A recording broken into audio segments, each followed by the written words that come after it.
navigating Cannes. Yeah, what can be achieved? Um, Usually selling films, building festival play, lots of programmers there.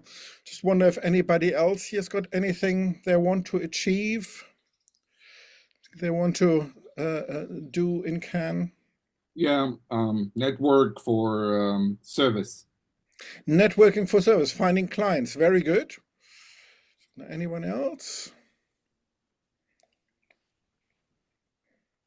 Finding financing. Yeah, finding finance. Quite often, it's not just the films that are showing in the official competition. There's a market, and there's also all the films yet to be made. So pitching, networking, ideally find people in advance through Sinando, through networking, who you can meet.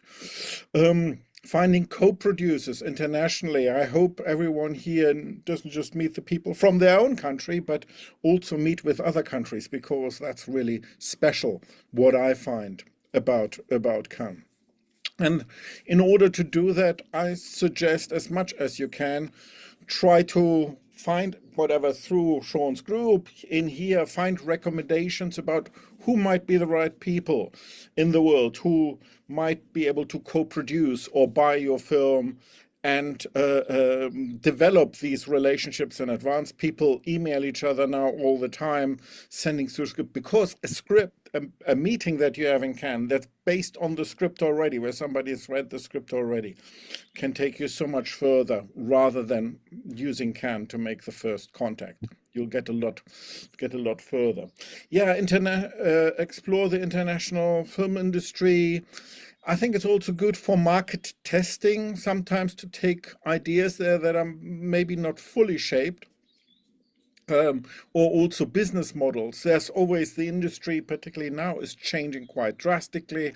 Last year, there was this big AI beach by Microsoft. I wonder whether they're going to have it again. Would be interesting to see. Yeah, different people make money in different ways. Other people talk about digital first filmmaking. So I'm look for to find out about that, as well as just survival hacks, to talk to other people who, like me, have been around for decades, and feeling the pinch, and see what ideas they have, what strategies they have to change their business and stay afloat, and hopefully be back the following year. Always good, I think, when doing these kind of workshops, that you know a little bit about me. Very quickly, I've done loads of things in terms of the film craft, also writing, directing, but my main credits are really as a producer of documentaries, including BAFTA nominated, in terms of television, what some people call the mother of all box sets, meaning even before Lars von Trier and David Lynch with Twin Peaks started to use sort of cinematic storytelling techniques and filmmaking in order to tell serial stories with Rigget and Twin Peaks. One of the colleagues of Rainer Werner Fassbinder and Werner Herzog did that in Germany. His name is Edgar Reitz, and it's a series called Heimat, so I worked on that. Produced a few feature films, worked on interactive, and I'm consulting on film courses at the British Film Institute, and I'm working with a nifty outfit that does always really interesting pitch sessions in Cannes called Lago AI. So if you're sort of scouting the conference program, have a look when they announce that they do their pitch session, and be there early. That's always really interesting to see other people pitch. In terms of those clients and relationships, are sort of all quite well-known brands. What I'm going to do, I support a lot of people I do work with through the Online Screenwriting Academy. That includes workshops that I do. The next one starting on the 8th of October. 100 pages in 10 weeks. I do consultancies, idea to production, often with screenwriters and writing directors, and also one-to-one coaching. So working with a lot of writers, a lot of them internationally, like people are here, and 30% of all the people who've done 100 pages in 10 weeks come back. So there were 3 or 4 in every workshops who I've worked with before. You can check that out on the website and email me if that's of interest.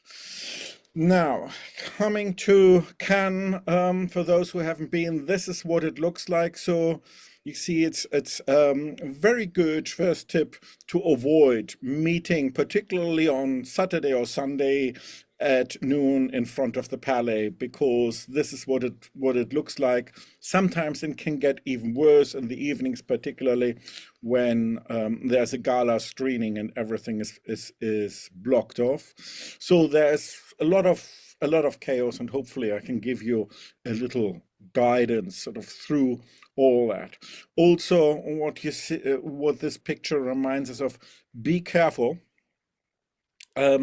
Because I've been going to Cannes on and off since 1995. That's how old I am. In 1995, I talked to Wim Wenders for half an hour at a party. So that's why I come back.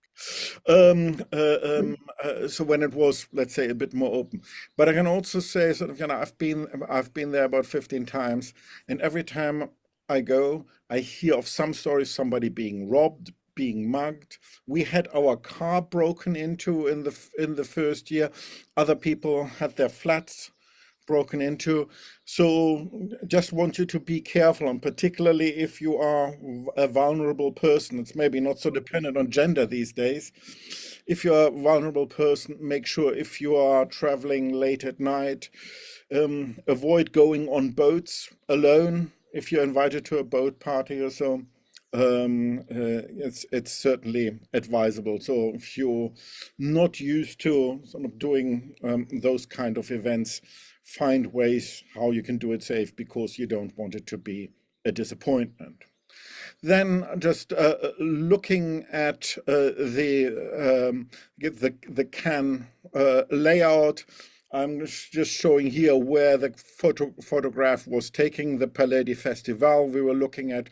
That's where the big competition screenings are happening, and also on certain regard next to it. And in that building are 20 other screening rooms for all the markets and other sort of sidebars, Cannes Classics and so on. And in the Riviera, a bit further south towards Sahara, there are a lot of stands from different film commissions, particularly sales agents and people who do provide services to the film industry, conferences as well. And then even more closer to the beach, that gray area, there are a lot of national pavilions. The only other important thing here is sort of a number of beaches where there are sort of cocktail receptions. If you or your company does a reception or a party, you can always say thanks by inviting me. There's some great classics are shown here. Cinema de la Plage in the evenings, and the director's fortnight is here at the Théâtre Crozet. And there are lots of hotels. If you've got meeting powerful people, they often have their meetings in these hotels or on the terrace of the hotels. And there's also the Grand Hotel terrace, where there's often in the evenings, throughout the night really, people are milling about. Further down, also the famous Petit Majestic, where people usually end up in the early morning hours. So all these are great networking opportunities. There are 3 sections to the festival: the main competition, the famous red carpet, where, as you see here, you need to have a proper festive dress, a dinner jacket and black and tie. It's a black tie event. So you can't get in unless you are dressed properly. But you can get into the repeat screenings if you're not so inclined. I mean, the competition gala screenings are also, of course, the most difficult to get into. But it's great fun when you go. I mean, I've done it a few times and enjoyed it. Then there are other sidebars of the festival, like the Directors Fortnight here that I've mentioned, and on certain regard, maybe not so, let's say, Oscar-worthy films, or some Oscar films have come through this, also worth looking. And then there's about 15 more sidebars, Cannes classics and so on, Cannes serious, immersive and so on. So there's a lot going on. So when you look behind the Palais Festival, you see these national pavilions, Canada, Switzerland, all the European countries. There's also the American Independent pavilion there. Plus, there may be on the other beaches, there may be events that are privately organized here. This was a seminar done by Microsoft here, praising their wares that we done last year. So all that's definitely worth going to. And then you can also go in the Riviera. Look, I always find it worthwhile to walk through there and see how are films being marketed, what is going. Sometimes you can also take some one sheets. That's always be interesting how particular films are being marketed, giving me ideas for my pitches and so on. And maybe sometimes talk to people, sometimes somebody very influential, maybe just sitting there and tells you about how they're selling film, what works for them, and so on. So yeah, there's knowing about the market and getting to know people there. And this is actually here from the Largo pitch. You can see other people pitching, see how they do, get a few tricks. And there's conferences as well. It's the so-called Cannes Next section. There's already on the Cannes Marché on the website, they've just started to release events of the conference schedule, where you can find out what works, what doesn't work in the film industry, including here you see different commissioning patterns for different countries and so on. You can see this is sort of where the snake bites its tail. We learn here from this that film festivals are producers' favorite way to find out about new trends in the film industry. Any questions so far? Just wanted to give if anybody's sort of burning, because I would have a question. Yes, please.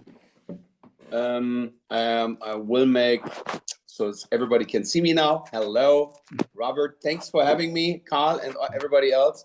I would like to know, do you have a market badge, Carl?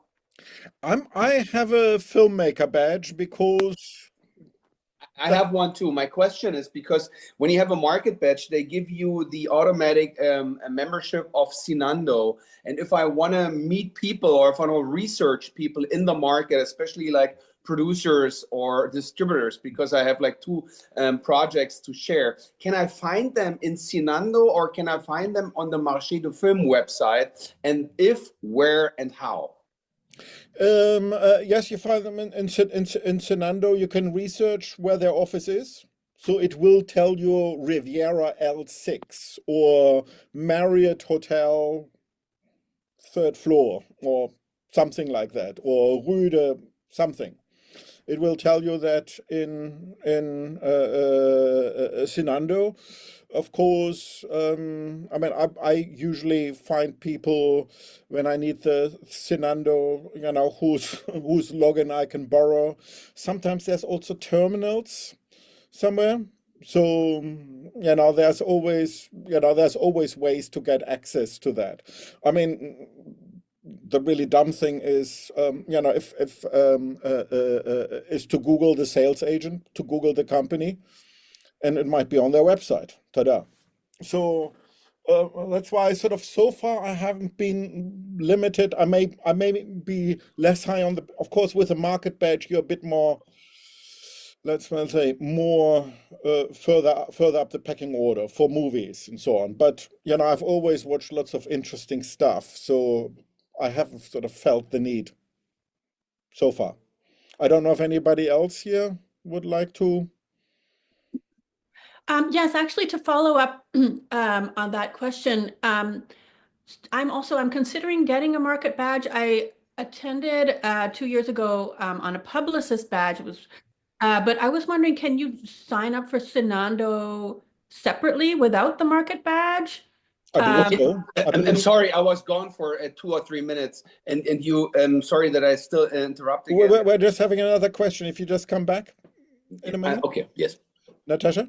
But it's related to what you were asking. As I said, I'm trying to decide if I should get the market badge. I'm really looking for co-producers for a mini series, and I had the exact same question. Like, is it worth signing up for the badge, or should I just sign up for Sinando, or what do you recommend?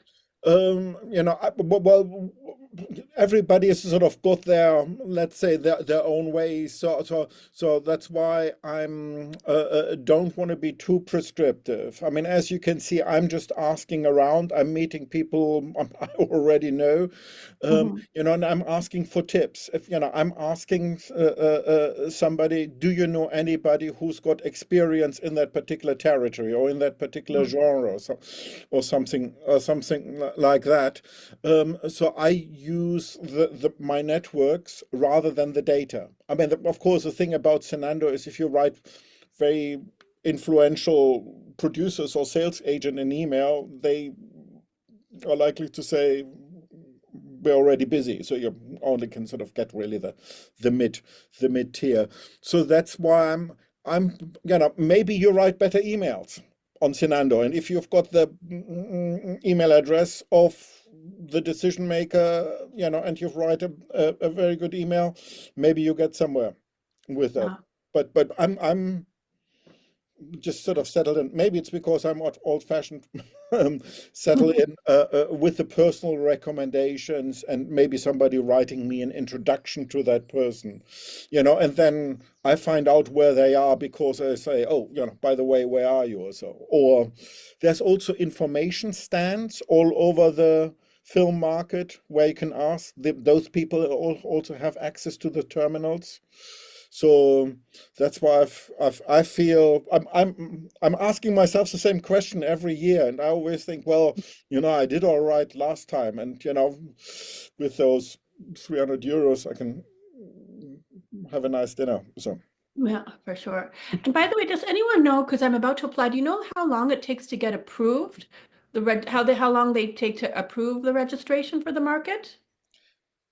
I need to throw that open to the group, because I always do my application first thing, because I know I'm not that high on the pecking order for the free filmmaker accreditation, and I'm always get it. And I'm always overjoyed when I see, oh, yes, they still like me. I'm getting in for free. So I also sort of see it a little bit like a badge of honor, not to bow to the money making. And can I ask as well, because I also have a film professional badge. So nobody's going to stop us from like walking into the market and walking around and stuff, right? No, Like we can still access. It hasn't happened to me. It's certainly those who've been shocked at the Berlin Film Festival, where on the key days, on the main weekend, you can't enter the Martin Gropiusbau. I haven't seen anything like that happening to me in Cannes. There is, of course, if you want to go to market screenings, there are. I mentioned already in the Palais there are about 20 screening rooms. There are more on the Riviera. There is the Olympia cinema, and there's other cinemas. They're all market screenings. But again, my experience is, if it is the market screening of a competition film that everybody wants to see, it doesn't matter at all what I've got hanging around my neck, because only buyers and top film festival programs will get in. Everybody else stays outside, no matter what accreditation they have. On the other hand, if it's a sort of smaller film that I'm interested in, maybe for creative reasons or because I follow the director and sort of would like to see it, and there's only 10 people in the screening room, usually the person at the door is very happy to have me. And so I'm regularly have seen market screenings without a market badge. I mean, I've even been pushed aside once, and if you're talking about these really buzzy films, there was a Korean film called Mother a few years ago where I was in the queue to be let in, sort of very close, and I thought I maybe get in. 2 minutes passed, and then I was pushed aside by Quentin Tarantino's bodyguards. And then Quentin brushed past me to be the last one, and then the film could start. So that's how crazy it gets. Yeah, that's why I'm doing very well without a market badge so far. But if you want to have certain assurances, if you want to have access to Zalando and so on, yes, I might run into you maybe on the first day and ask you, hey, you've got a market badge. Can I have your Zalando login, please? I need to look this up. So that's the price you have to pay.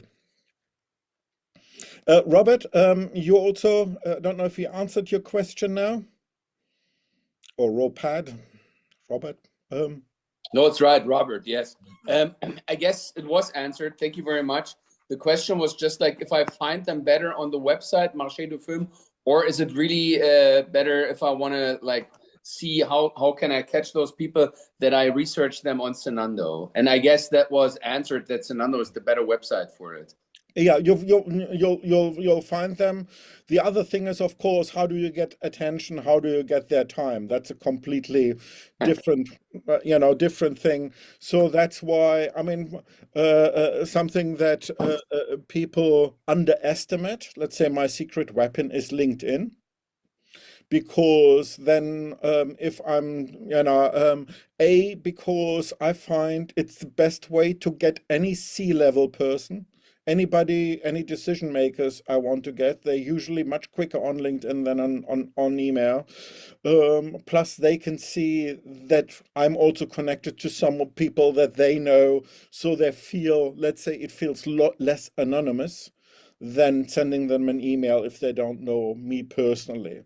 So, and likewise, I mean, if you make friends with somebody assistant on LinkedIn or Instagram or something like this, I think those things can sometimes be, if you ring up their office before. I mean, the other thing is certainly the secret weapon is to ring the companies before and really, good old telephone. And to find out their plans, find out how you can get a project to them.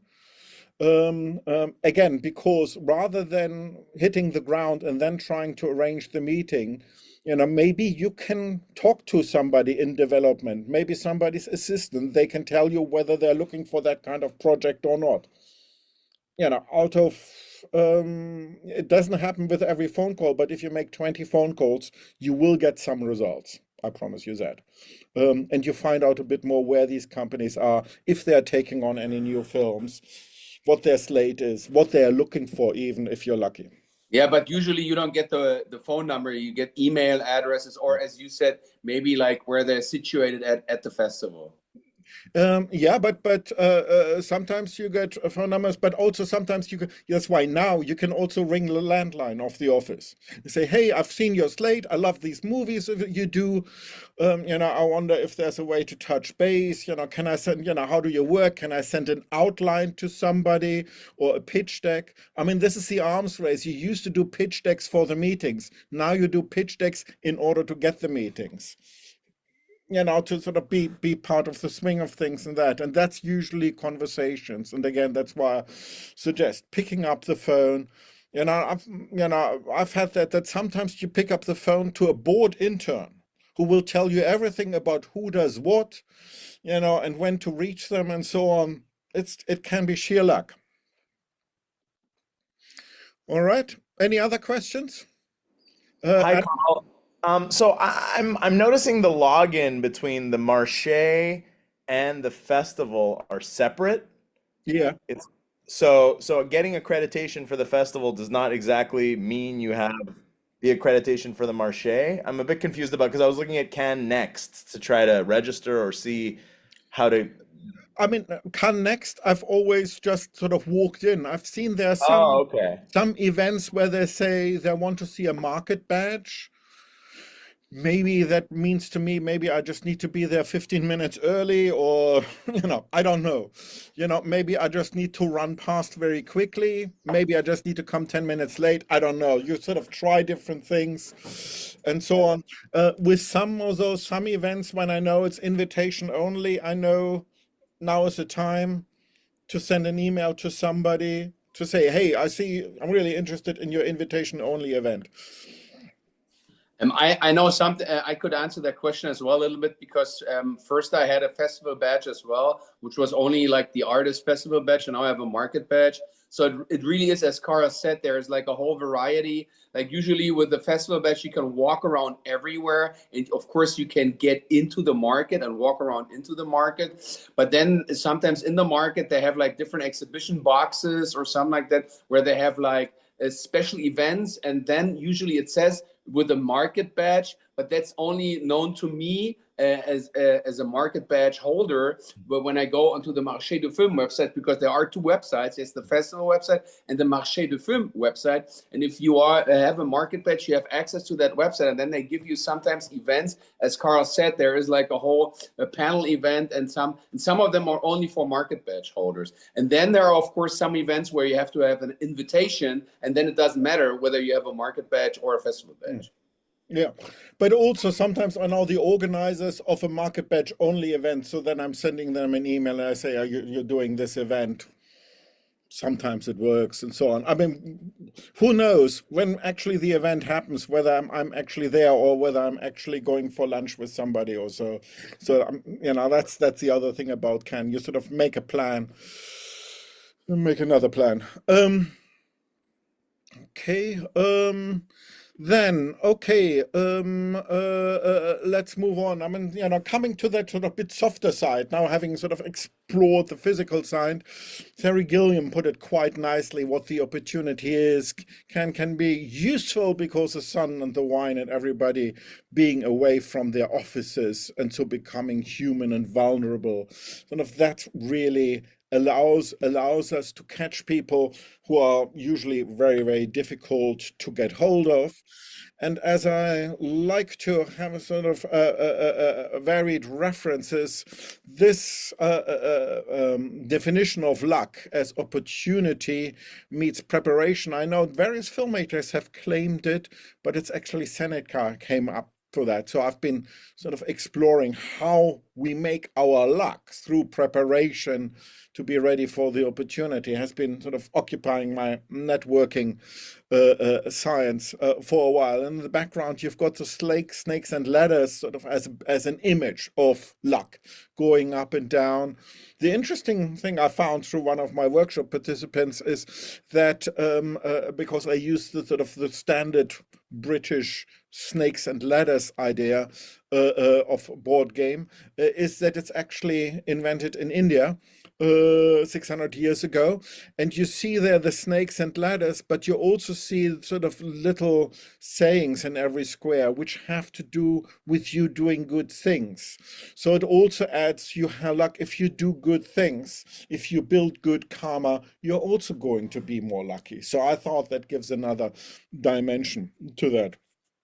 Just a little bit sort of regarding the networking, because it's really intense in Cannes, and I sort of worked through that with a coach who was supporting me for a while, and we found that these relationships really work with people who know and like and trust us. So the thing is, how do we build that trust, and how can we not be, because with so many distractions, particularly in Cannes, be too short-termist, be too quick to make judgment and so on, but really build these relationships. So it's just me sort of trying to nudge you to work more on long-term relationships between festivals, sort of be in touch and follow up, of course, talk about more than one project. That's why it's important to have more than one project, to see everybody's variety and see if everybody is happy to invest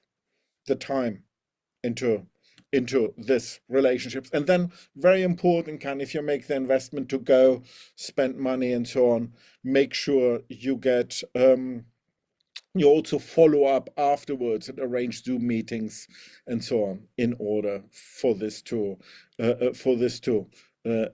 take off. I actually did some real research in Cannes a few years ago, and sort of there's one key outcome. We all know it's all learning by doing, about who you know, and reflecting on your mistakes.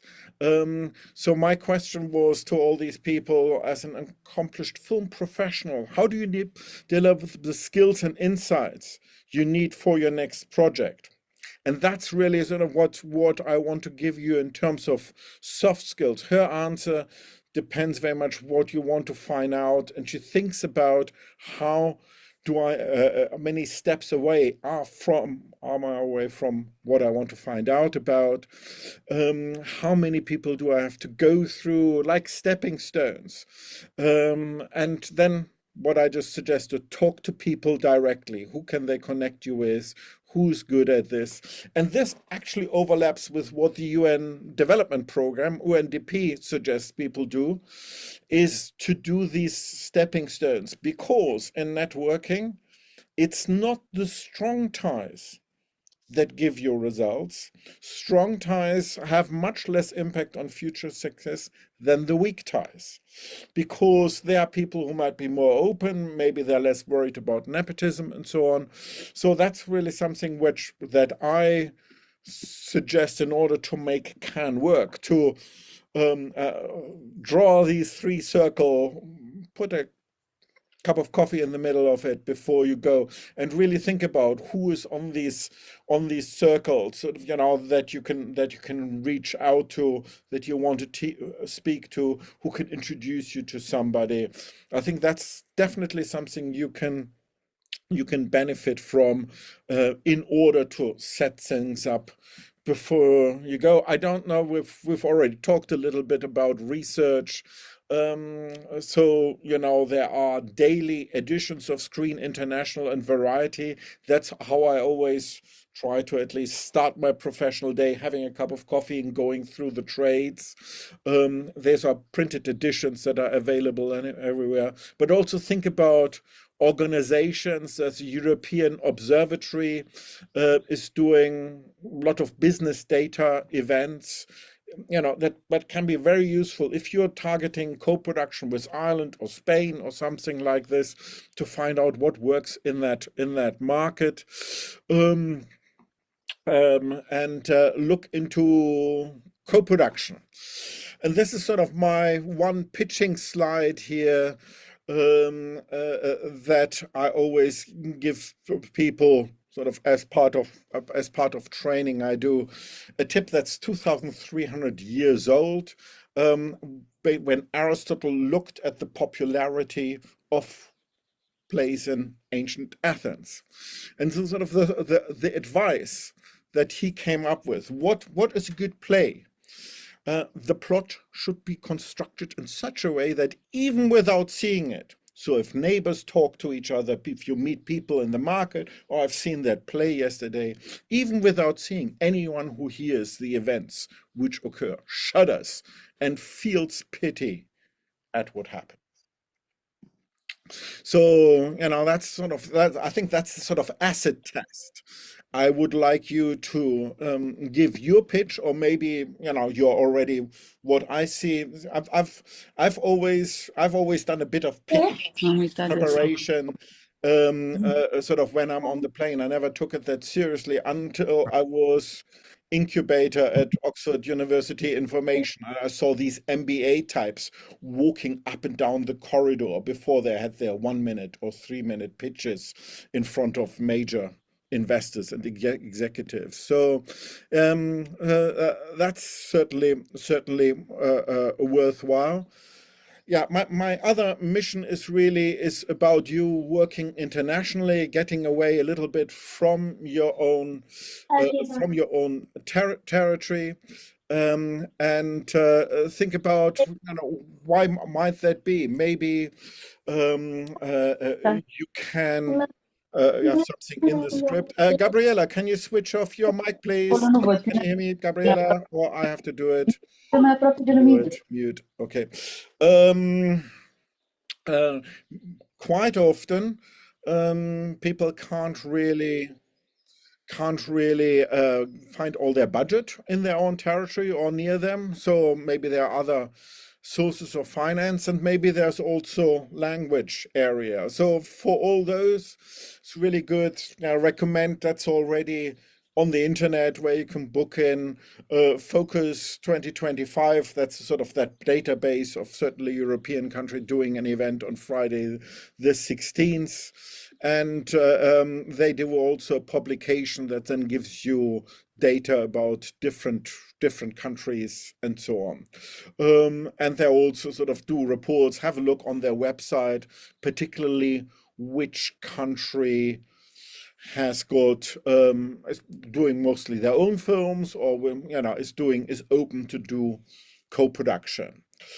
So then finally, let's say the guiding star for these international filmmaking that I use is a quote from the Indian poet Rabindranath Tagore. My true home is there, where from my surroundings comes the call to bring out the best I may have, for that inevitably leads me to the touch of the universal. So that's something I hope that you can find sort of in your scripts, and something that I do in my workshops and in my coaching, particularly because in a way that Indian poet anticipated something, that how Netflix defines success, a series that travel as a result of high production values, topical narrative content, universality, and local authenticity.